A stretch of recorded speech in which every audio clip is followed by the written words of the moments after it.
For today's tutorial, I had a few requests asking if I would show everybody how to make Origami Day Lily Flower. These are the examples I'm holding up.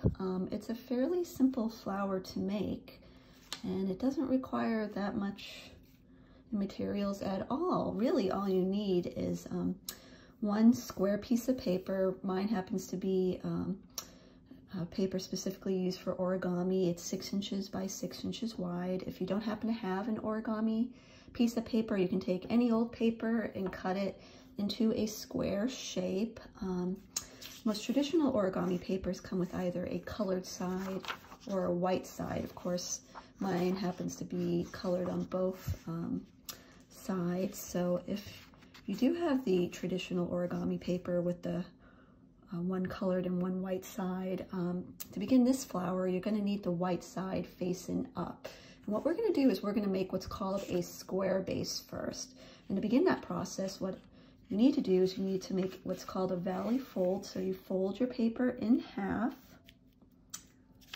Okay, here we go. And you open that piece of paper up. So right now I have a crease going down the center of the paper. And then what you're going to do is you're going to rotate your paper 90 degrees. Whoop, and you're going to make another valley fold. Right, just like so, making a new crease. Open that paper up, and what you should see are 4 squares of identical size. From here, what you're going to do is you're going to rotate your paper. You're going to actually rotate your paper, flip it over. So you should, if you're working with the traditional origami paper, you're going to have the colored side now facing you, and you're going to make a diagonal valley fold. So you're going to take that upper right hand corner and you're going to fold it until it meets the lower left hand corner to create your first diagonal fold. Open it up, and then you're going to flip your paper 90 degrees. And then you're going to once again take that upper right hand corner, make a diagonal valley fold so that it meets with the lower left hand corner, and whoop, easy peasy. Now what you will do is you're going to rotate your paper like so, so that it's now shaped kind of like a diamond, and then you're going to take it and you're going to fold it in on itself. So basically I just kind of grab the outer 2 corners and I'm going to push them in on themselves till I create a nice little square base. Again, for those of you that might not see it, I like to put the paper at an angle like this so it forms a diamond shape with the 2 squares folded downwards. And then what I'm going to do is I'm going to fold those towards the middle, and I'm going to collapse the 2 other edges against one another to form a mini square. And so there you have a simple square base. And from there, we're going to make what's called a frog base. And that's pretty simple to do. So what we're going to do is we're going to take one of the flaps of our square base. I'm going to insert my finger. I'm going to try to push it all the way up so I can get that little point at the top. And I'm going to take my 2 fingers on my left hand. I'm going to hold down the little legs, or these little flaps, so to speak, so that they're right up against one another. And I'm going to push this, squash this piece down so it folds in on itself. Okay, so you get something like this. Okay, and we're going to do that with all 4 flaps. So moving right along, we're going to go to the next flap.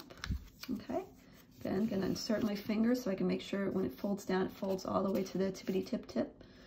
I'm going to take my fingers and keep these little flaps, these little legs closed, and I'm going to squash fold that down. Boom, there you go. And I'm going to go with on these sides now. Here I go, here I go. And we're going to squish this right on down. Trying to keep everything as centered as possible, which sometimes is impossible, but hey, we're trying, right? And last but never least, our last little flap, stick my finger up in there, try to keep these little legs closed, so to speak, push it on down, and final result should be a shape that looks very similar to what I have here. So the next step now is we're going to take the outer edges and we're going to fold them in on that center line. So what I'm going to do is I'm going to take this edge and I'm going to fold it in on itself like so. There we go. And I'm going to take the other edge, and what I want to do here is I'm making creases in the paper. And what these creases are going to do is they're going to help me with the next step. So the next step is I'm opening up those flaps I just folded. I see those creases. These creases are going to help me squash this petal down. So what I'm going to do is I'm holding with my left pointer finger, I'm holding the piece down, I'm inserting my thumb, and then I'm going to take my pointer finger and push down, and I'm going to the best of my ability, we're going to kind of squash this fold down in on itself. It's a little crooked, that's okay. No one said art was supposed to be perfect anyway, and I believe the Japanese actually really did like to embrace the imperfection of art. So there you go. There's that fold. Pretty crooked, but that's okay. We're going to ignore that. We're going to move on to the next fold. And we're going to do the same thing. Again, we're going to fold those pieces into the center. Fold those pieces into the center. Right? I'm going to open it back up. I'm going to insert my finger, and again, with my thumb and my pointer finger, I'm going to squish that on down, and maybe we'll actually come up with a better result this time. We'll see. We'll see how we do. And yeah, this one's a little better. So here we go. And then we're going to take that little upper flap, push it down so that she has a little skirt. So yay, this piece did come out better. So moving right along, feeling energized now. We're going to take, and we're going to do, repeat that step again. So with this, oops, and I just ripped it, oopsies, that's okay though. I'm going to fold those corners so that the edges line up against that center line. Opening it back up, and again, holding it down, sticking my thumb in, using my pointer finger. We are going to fold, fold, fold. Oops. This guy's fighting me. That's okay. It happens. This is a great tutorial on how not to do origami. No, just kidding. That's okay.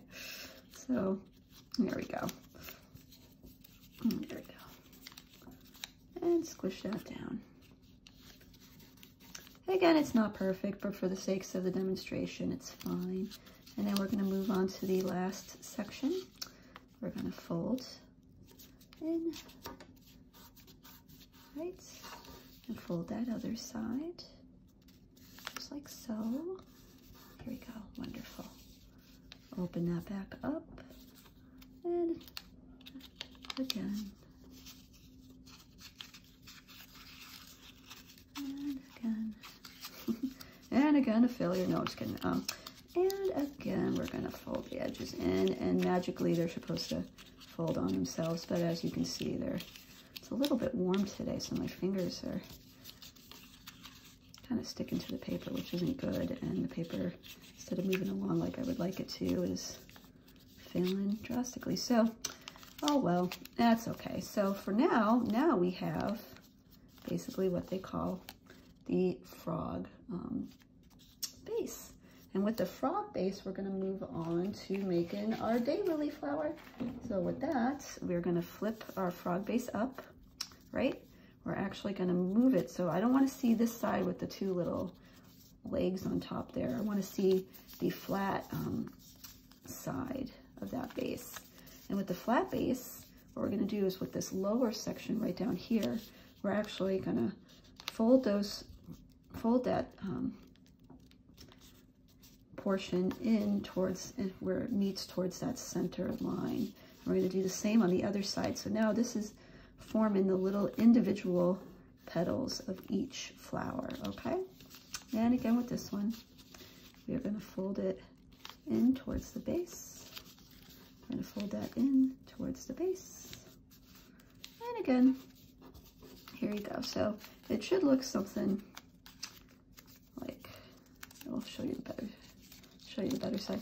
Should look something like this, okay? And we're going to repeat 2 more times for the 2 remaining petals. I'm going to fold that in towards the center. Okay. We're going to fold this in towards the center. Okay. And last time. It's nothing short of repetitive, huh? We're going to fold this in towards the center.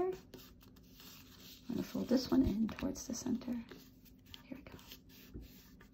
And there you go. So at the very end, you should have an elongated, skinny shape that looks similar to this. So now we're ready to start making our petals. So what we're going to do is we're going to take these top sections and you're going to fold them down like so. You're going to fold it down and then you're going to kind of lift it up. So that's 1 petal. We're going to do the same with all the other ones. So petal number 2, again, fold her down and fold her back up. So it's not cooperating, but that's okay. And we have that. And for this one, once again, folding down, moving right along.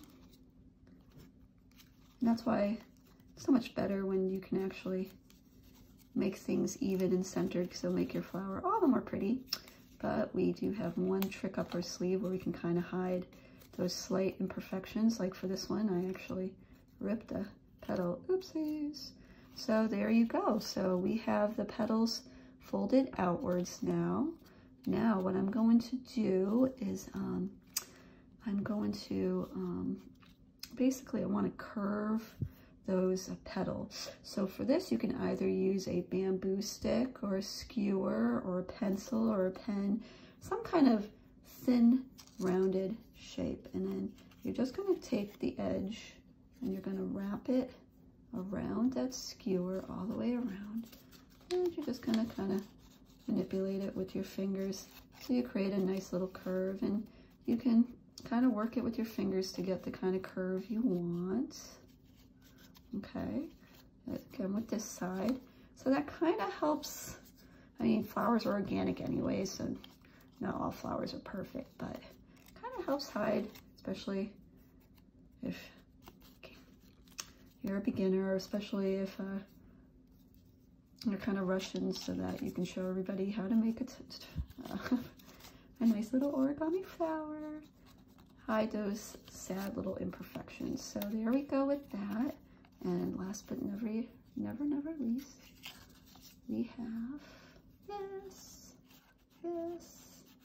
this, and there we go.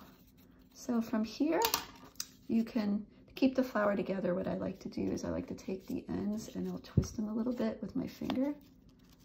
Twist, twist, twist.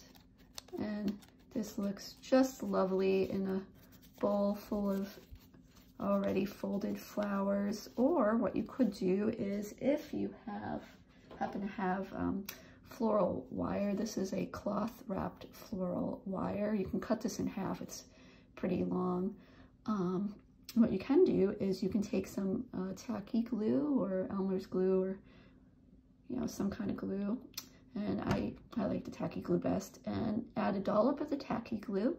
And then with the opposite end, what you're going to do is you're going to take and you're going to stick that opposite end through the middle of your flower, and you're going to actually poke through. See how easy that was?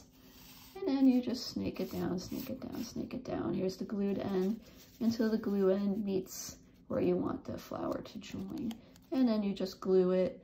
I would stick it up on my table and wait,